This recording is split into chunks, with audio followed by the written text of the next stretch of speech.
Hello friends, मी सागर कुमावत तुमचं आपल्या चॅनलमध्ये स्वागत करीत आहे. उंच माझ्या झोक्याचे आपण 10 भाग बघितले.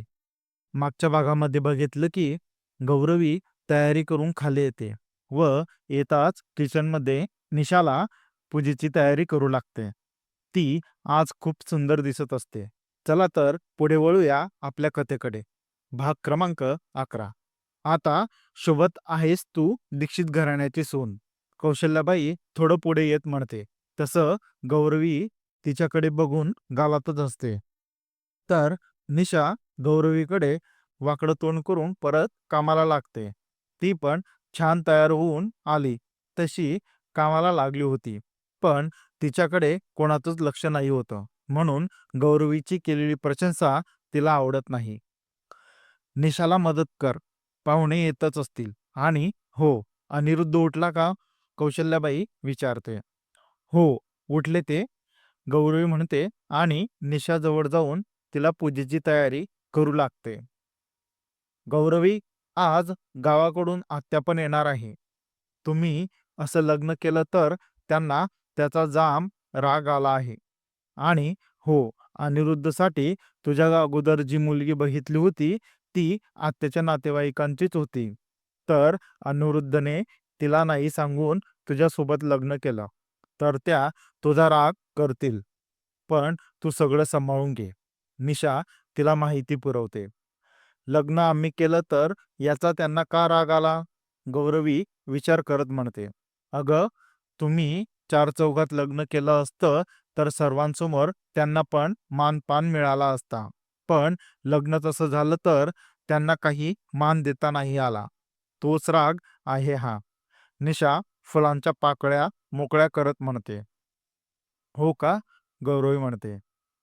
हो, आत्याला सर्व ठिकाणी त्यांचंच चालवायचं असतं. स्वतःच्या घरात पण आणि दुसऱ्याच्या घरात पण. आपण काही बोललो की लगेच आपल्या माहेरचा टोमणा देते. म्हणून त्यांना काहीच बोलायचं नाही. शांतच बसायचं. निशा पटापट कामं करत म्हणत होती. गौरवी फक्त तिचं ऐकत होती. पण आनंदपूरमध्ये असणारी निशा आणि कोल्हापूरमध्ये असणाऱ्या निशामध्ये तिला जमीन आसमानचा फरक जाणवत होता. आनंदपूरमध्ये निशाचं तोंड कधीही शांत नसायचं. संगीतासारखी तीही कोणाला काही ना काही बोलून टोचतच राहायची. गौरवी तिचं निरीक्षण करत होती. तर ती तिला आता नेहमीच शांत शांत आणि समोरच्याचं सर्व ऐकून घेणारी निशा दिसत होती. निशा ना कोणाला काही टोमणे मारत होती, ना काही टोचून बोलत होती, ना कोणाला उलट उत्तर देत होती. जो जे काम सांगेल ते काम निमूटपणे ऐकत होती. गौरवी पण तिचं हे रूप बघून शॉक झाली होती. निशा, तू लग्नाआधी तर कोणाचं काहीच ऐकत नव्हती. आता इतकी चेंज कशी झाली? गौरवी नराळ होऊन विचारते. लग्न झाल्यावर चेंज व्हावंच लागतं. तू पण चेंज होशील हळूहळू. निशा म्हणतच तिथून निघून जाते. मी का चेंज होऊ? मी आहे तशीच राहील. गौरवी स्वतःसोबतच बडबडते. इतक्यात अनिरुद्ध हॉलमध्ये येऊन हजर होतो. चेहऱ्यावरूनच वैतागलेला दिसत होता. तो तसाच येऊन कौशल्याबाईच्या समोर बसतो. गौरवी, चहा आण अनिरुद्धसाठी. कौशल्याबाई आरोळे मारते. तसं ती पण लगेच किचनकडे जाते. आई, हे काय सत्यनारायण आणि पूजा? पाहुणे, तुला चांगलं माहीत आहे मला नाही आवडत हे सगळं. अनिरुद्ध थोडं चिडून म्हणतो. तुला आवडायचा आणि नाही आवडायचा प्रश्नच नाहीये. आधीच लग्न असं केलं तर सर्व नातेवाईक नाराज आहेत. निदान पूजेनिमित्त सर्वांना घरी बोलवून तुझ्या बायकोची भेट तरी घालून देते. कौशल्याबाई त्यांच्या रबाबात सोफ्यावर बसून म्हणतात. अनिरुद्ध पुढे काही बोलायचंच टाळतो.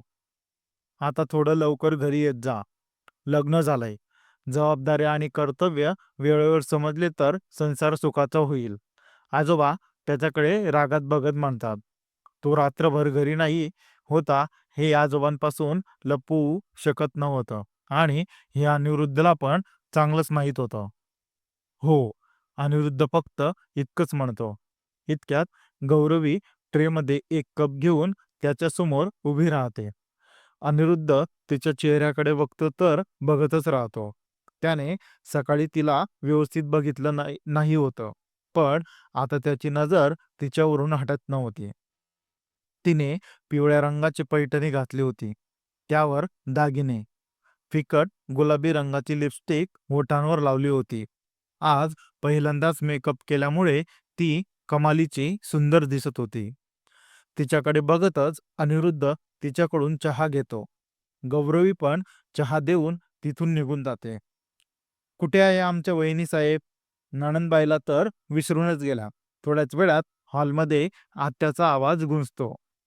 घे आल्या, पाणी भर ग्लासमध्ये. निशा आवाज ऐकताच वाकडं तोंड करत गौरवीला हाणते. या अक्का, बसा. कौशल्याबाई प्रेमाने त्यांना बसायला लावतात. कशी आहेस अक्का? आजोबा आपुलकीने विचारतात. कशी राहणार बाबा? माझ्या लाडक्या भाच्याचं लग्न मला न बोलवताच लावून दिलं. खूप नाराज आहे मी सर्वांवर. अक्का नाराज चेहरा करत म्हणते. आत्या, ओव्हर रिॲक्ट नको करू. इतकं पण मोठं काही झालं नाहीये. कोर्ट मॅरेज केली मी, म्हणून कोणाला बोलवलं नाही. आणि आता बोलवलं न पूजेला? अनिरुद्ध म्हणतो. मग का उपकार केला बोलवून? इतकी चांगली मुलगी दाखवली तुला, तिला नकार देऊन माहीत नाही कोणासोबत कोर्ट मॅरेज केलं. हुंडा पण मिळाला की नाही माहीत नाही. आत्याची बडबड चालूच होती. आत्या कोणत्या जगात जगत आहे? हुंडा घेतला तर पोलिसात जावं लागेल. आणि हळू बोल, तुझी लहान सून पोलीसची परीक्षा देते. तीच तुला जेलमध्ये बंद करेल नाही तर. अनिरुद्ध हसत म्हणतो. अक्का, मुलींकडून हुंडा घ्यायला आम्ही भिकारी नाही आहोत. देवाच्या कृपेने आमच्याकडे सर्व आहे. आम्हाला फक्त आमच्या अनिरुद्धचा संसार करणारी मुलगी हवी होती, जी गौरवीच्या रूपात मिळाली. कौशल्याबाई तिला मुद्दाम टोमणा मारते. कारण जेव्हा कौशल्याबाई या घरात लग्न करून आल्या होत्या, तेव्हा अक्काने त्यांच्या आईकडून बरंच काही हुंडा म्हणून मागितलं होतं आणि त्यांच्या वडिलांनी ते सर्व न काही बोलता दिलं होतं. अजूनही कौशल्याबाईचा लक्षात जसंच तसं होतं. टोमणा मारून झालं असेल तर सुनबाईचा चेहरा दाखवा म्हणजे झालं. आत्या कौशल्याबाईकडे थोडं दुर्लक्ष करते. गौरवी, निशा, बाहेर या. कौशल्याबाई बाहेरूनच आरोळी मारतात. इतक्यात निशा सर्वांसाठी पाणी तर गौरवी चहा घेऊन येते. दोघंही ट्रे टेबलवर ठेवतात आणि दोघंही खाली वाकून आत्याच्या पायांना स्पर्श करतात. लवकर दीक्षित घराण्याला त्यांचा वारस द्या. आत्या दोघांच्या डोक्यावर हात ठेवत आशीर्वाद देते. तसं दोघंही उठून सर्वांना चहा पाणी द्यायला लागतात. आत्याचा आशीर्वाद दोघांच्याही कानात फिरत असतो. निशाला तर कोणी असा विषय काढल्यावर तिला बाळ होत नसल्याची लगेच आठवण यायची. त्यात सर्वांना माहीत होतं, तरीही तिला या गोष्टीबद्दल बोललंच जायचं. तर गौरवी अजून यासाठी तयार नाही होती, म्हणून तिला याचा थोडा रागच येतो. दिसायला चांगले आहे, पण आता गुण कसे आहेत काय माहीत. आत्या चहाचा कप तोंडाला लावत म्हणते. गुण कसेही असले तरी आमच्या घरात आली म्हणजे आमचे गुण बरोबर लागतील तिला. कौशल्याबाई ठसक्यात म्हणते. नाही म्हणजे तुम्हाला अडाणी सून पाहिजे होती ना, मग ही पोलीस व्हायचं स्वप्न बघणारी मुलगी कशी केली? आत्या गौरवीकडे तिरकस डोळे करत म्हणते. मला आवडली, मी केली. प्रेम करताना समोरच्या व्यक्ती अडाणी आहे की शिकलेला हे नाही बघितलं जात. तसंच माझ्यासोबत पण झालं. आईला अडाणी सून पाहिजे होती, पण मला शिकलेल्या मुलीवर प्रेम झालं, म्हणून हे लग्न झालं. अनिरुद्ध मध्येच बोलतो. बोलता बोलता आत्याने कोणासोबत वाद नाही घातला पाहिजे, म्हणून तो सगळं त्याच्या पद्धतीने घेतो. थोड्याच वेळात पूजेचा वेळ होतो. तसं ब्राह्मण पण येऊन सत्यनारायणच्या पूजेची तयारी करतात. हळूहळू सर्व जवळचे पाहुणे जमा होतात. कौशल्याबाई प्रत्येक नातेवाईकांना गौरईसोबत भेट घालून देत असते. त्यात खाली वाकून सर्वांचे आशीर्वाद घेऊन तिचं कंबर चांगलंच दुखत होतं. पण चेहऱ्यावर तसं काही न दाखवता ती सगळ्यांसोबत हसूनच भेटत होती. कोणाला तिचा चेहरा आवडत होता तर कोणी कोर्ट मॅरेज केलं म्हणून नाव ठेवत होतं. पण गौरवी सगळं इग्नोर करत होती. ब्राह्मण सत्यनारायणाची कथा म्हणत होते. सत्यनारायण देवाच्या फोटोसमोरच अनिरुद्ध आणि गौरवी बसले होते. त्यांच्या मागे आलेले सर्व पाहुणे बसले होते. ब्राह्मण नंतर मंत्र म्हणतात. अनिरुद्ध आणि गौरवीच्या हाताने फोटोची पूजा करून घेतात.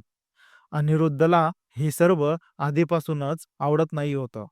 पण आज गौरवी शेजारी बसली होती म्हणून त्याला पण कंटाळवाण काहीच वाटत नाही होतं. तिचा सहवास त्याला आवडत होता. त्यात आज ती इतकी सुंदर दिसत होती म्हणून त्याची नजर त्याच्याही नकळत परत परत तिच्यावरच जात होती. सत्यनारायणची पूजा होताच सर्व उठून उभे राहतात. गौरवी सर्वांना तुझ्या हाताने प्रसाद दे. कौशल्याबाई म्हणते. तसं गौरवी पण प्रसादाचा बाऊल घेऊन सर्वांना प्रसाद द्यायला सुरुवात करते. अनिरुद्ध पण बाकीच्या पाहुण्यांना भेटायला सर्वांमध्ये जातो. पण त्याचं लक्ष पूर्ण गौरवीवरच असतं. प्रसाद देणाऱ्या गौरवीवर इतक्या गर्दीत पण 4 डोळे रागाने बघत होते. तिच्यासाठी आलेले सर्व पाहुणे तर नवीन होते. पण त्या 2 व्यक्तींसाठी ती नवीन नाही होती. ते दोघंही रागातच तिच्याकडे बघत होते. इतक्यात गौरवी प्रसाद घेऊन एका मध्यम वयाच्या बाईसमोर जाते. ती बाई पण प्रसाद घ्यायला हात पुढे करते. गौरवी हातावर प्रसाद देताना त्या बाईच्या डोळ्यात बघत होते. तिला तो चेहरा कुठेतरी बघितल्यासारखा वाटत होता. पण तिला काही आठवत नाही होतं. मला पण प्रसाद दे. गौरवीच्या कानावर तिच्या शेजारून एका मुलाचा आवाज येतो. तसं ती पण शेजारी बघते. त्या मुलाला बघून तिला लगेच आठवतं तिने त्या दोघांना कुठे बघितलं होतं. तो मुलगा तिला खालून वरपर्यंत निरखून बघत होता. त्याची गौरवीवर असलेली खराब नजर अनिरुद्धपासून लपत नाही. अनिरुद्ध सर्व सोडून गौरवीच्या शेजारी येऊन उभा राहतो. तसं त्या मुलाची नजर गौरवीवरून बाजूला होऊन अनिरुद्धवर जाते. अनिरुद्धचं असं तिच्या शेजारी उभं राहिल्यामुळे गौरवी पण नॉर्मल होते. तसं ती त्या मुलाच्या कानात पण देऊ शकत होती. पण तिला पूजेचा कार्यक्रम खराब करायचा नव्हता. महेश, कसा आहेस? अनिरुद्ध गौरवीच्या पुढे येत म्हणतो. ठीक आहे भावा, तू सांग. महेश खोटं असू आणत म्हणतो. आता लग्न झालं तर मी पण एकदम मस्त. अनिरुद्ध म्हणतो. हो, तुझं तर झालं. माझ्या महेशलाच मुली नकार देतात. काय कमी आहे काय माहीत त्याच्यात. आणि आजच्या मुलींना तर वेगळंच खुळं आहे. काय तर लग्न झाल्यावर जॉब करेल. आता त्या जॉब करतील तर घरातील कामं काय सासू करेल? ती बाई गौरवीकडे रागात बघत म्हणते. मावशी, असा विचार ठेवला तर तुमचा मुलगा आयुष्यभर कुवाराच राहील.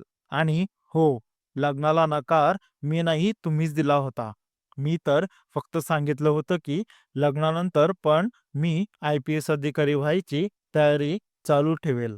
पण तुम्हालाच मान्य नव्हतं. गौरवी स्पष्ट बोलते. तुझी अट मान्य केली असती तर आयुष्यभर मला नोकरानीसारखं तुझ्या हाताखाली घरात कामं करावं लागलं असतं. ती बाई म्हणते. फक्त घरातील कामं करायला तुम्ही सून शोधत आहात तर लग्न का करताय त्यांचं? एखादी नोकरानीच आणून घ्या. मुलाच्या सुखापेक्षा तुम्हाला घरातील कामं जास्त महत्वाचं आहे. उलट कमावणारी सून मिळाली तर तितकंच त्यांना पण सहारा होईल. पण नाही, तुमच्यासारख्या लोकांना घरातील धुनी भांडीशिवाय पुढे काहीच दिसत नाही.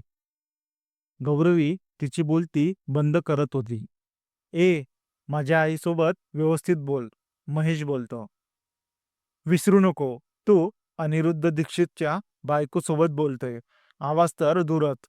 तिच्यावर आता तुझी नजर जरी टाकली तरी डोळे काढून हातात देईल. बाकी तुला चांगलंच माहीत आहे. कोल्हापूरमध्ये अनिरुद्ध किती गाजलेला आहे. अनिरुद्ध त्याच्या कराऱ्या आवाजात बोलत होता. महेश त्याच्या डोळ्यांना घाबरूनच त्याची नजर खाली करतो. जर त्यावेळेस तुम्ही माझी अट मान्य केली असती तर तेव्हाच मी पण हो म्हटलं असतं. अनिरुद्धने माझी अट मान्य केली तर मी त्यांच्यासोबत लग्न केलं. मावशी, तुमच्या मुलासाठी बायको शोधा, तुमच्या घरासाठी नोकराने नाही. गौरवी शेवटच्या शब्दावर भर देते आणि दुसरीकडे प्रसाद घेऊन निघून जाते. अनिरुद्ध परत रागीट कटाक्ष दोघांवर टाकतो आणि तो पण तिथून निघून जातो. महेश पण त्याच्या आईला घेऊन न जेवताच तिथून निघतो. पण गौरवी बरोबर म्हणत होती हे त्याच्या मनात खोलपर्यंत रुजतं. कौशल्याबाईने सर्वांसाठी जेवणाची व्यवस्था हॉलमध्येच केली होती. तसं सर्व जेवणाला बसतात. घरातील स्टाफ सर्व पाहुण्यांना वाढत असतात. निशा, आत्या आणि गौरवी पण स्टाफला वाढायला मदत करत असतात. जेवण झाल्यावर सर्व पाहुणे कौशल्याबाईला आणि आजोबांना भेटून आपापल्या घरी निघून जातात. नंतर घरातील सर्व सदस्य जेवणाला बसतात. गौरवी, निशा, तुम्ही पण बसून घ्या, कौशल्याबाई जेवण करतच म्हणतात. दोघं अजूनही सर्वांना वाढत होत्या. हो आई, निशा बसतच म्हणते. गौरवी, तू पण बस, अनिरुद्ध सर्वांसमोर तिला म्हणतो. तसं सर्व त्याच्याकडे बघतात, पण त्याला फारसा फरक नाही पडत. आजकालच्या नवऱ्यांना खूप काळजी असते बायकोची. एक आमची वेळ होती. 2 दिवस उपाशी राहिलं तरी मालक विचारायचा नाही, जेवली की नाही असं. आत्या वाकडं तोंड करत म्हणते. आत्या, तू कधी 2 दिवस उपाशी राहूच शकत नाही. मामांना पण माहीत असेल, अनिरुद्ध लगेच म्हणतो. सर्वांना अनिरुद्धचं बोलणं ऐकून हसूच येतं. आत्या मात्र वाकडं तोंड करून जेवण करते. सर्व हसत असताना अनिरुद्ध गौरवीला डोळ्यांनीच जेवणाला बसायचा इशारा करतो. इतकी जड साडी आणि दागिने घालून मला जेवण नाही जाणार. मला सवय नाहीये. मी सगळं चेंज करून येते, मग जेवण करते, गौरवी बारीक आवाजात म्हणते. तिच्या आवाजावरूनच कळत होतं तिला किती भूक लागली असेल. अनिरुद्धला तिच्यासाठी थोडं वाईटच वाटतं. लवकर ये, कौशल्याबाई म्हणते. तसं ती पण लवकर तिथून निघते आणि चेंज करायला रूममध्ये जाते. इकडे सर्वांना भूक लागलेली असते, म्हणून सर्व पटापट जेवण करून निघून जातात. काही दिवस आत्या पण थांबणार होती, म्हणून गेस्ट रूममध्ये त्या पण आरामासाठी निघून जातात. अनिरुद्ध मात्र गौरीची वाट बघत हळूहळू जेवत असतो. तिला एकटीला जेवायला सोडायचं त्याचं मन नव्हतं, म्हणून तो त्याचा जेवणाचा स्पीड कमी करतो. थोड्याच वेळात गौरवी एक सिंपल साडी घालून जेवणाच्या ठिकाणी येते. आता ती पूर्ण कम्फर्टेबल वाटत होती. गौरवी घाईघाई सर्व ताटात वाढते आणि जेवायला लागते. थोडं हळू, अनिरुद्ध काळजीने म्हणतो. हो, खूप भूक लागली होती, पण त्या जड साडीमुळे जेवणच गेलं नसतं, गौरवी जेवता जेवता म्हणत होती. गौरवी, एक विचारायचं होतं, अनिरुद्ध म्हणतो. हो, विचारा ना. तिचं जास्त लक्ष जेवणावर असतं. महेशने जर तुझी अट मान्य केली असती तर तू त्याच्यासोबत लग्न केलं असतं का? अनिरुद्ध त्याच्या डोक्यात केव्हाचा चालू असलेला प्रश्न विचारतो. हो, त्यात काय? जो माझ्या स्वप्नाला माझ्या इतकं महत्त्व देईल त्याच्यासोबत मी केलंच असतं लग्न, गौरवी जेवताना म्हणते. पण अनिरुद्धला माहीत नाही, पण थोडं वाईट वाटतं. अगं, तो दिसायला बघ कसा आहे, अनिरुद्ध पुढे बोलतो. दिसणं इतकं महत्वाचं नाहीये. आता तुम्हीच बघा, दिसायला छान आहे, पण मला लांब केसचे मुलं नाही आवडत. तरी पण केलं ना तुमच्यासोबत मी लग्न, गौरवी म्हणते. तुला माहित आहे, माझ्या या केसांवर किती मुली फिदा आहेत. माझे फेवरेट आहे हे. अनिरुद्ध केसांवर हात फिरवत स्टाईलमध्ये म्हणतो, असतील त्या मुली फिदा, पण मला मुलांचे लहानच केस आवडतात. गौरवी खांदे उडवत म्हणते, अजून काय आवडतं? अनिरुद्ध उत्सुकतेने विचारतो. नंतर सांगेल. आता जेवण झालं तर थोडा अभ्यास करते. आज काहीच अभ्यास नाही झाला. ती प्लेट उचलत म्हणते. अनिरुद्धचं पण जेवण झालं होतं. तो पण त्याच्या रूममध्ये विचार करतच जातो आणि आरशासमोर उभा राहून त्याच्या केसांवरून एकदा हात फिरवतो. इतके स्टायलिश केस आहे माझे आणि मला नाही आवडत म्हणे काही पण. अनिरुद्ध स्वतःसोबतच बोलतो. इतक्यात गौरवी यायची चाहूल लागताच तो बेडवर जाऊन झोपतो. चला तर मित्रांनो, भेटूया पुढच्या भागामध्ये. कथा कशी वाटत आहे हे नक्की कमेंट करून सांगा आणि चॅनलला सबस्क्राईब अवश्य करा. धन्यवाद.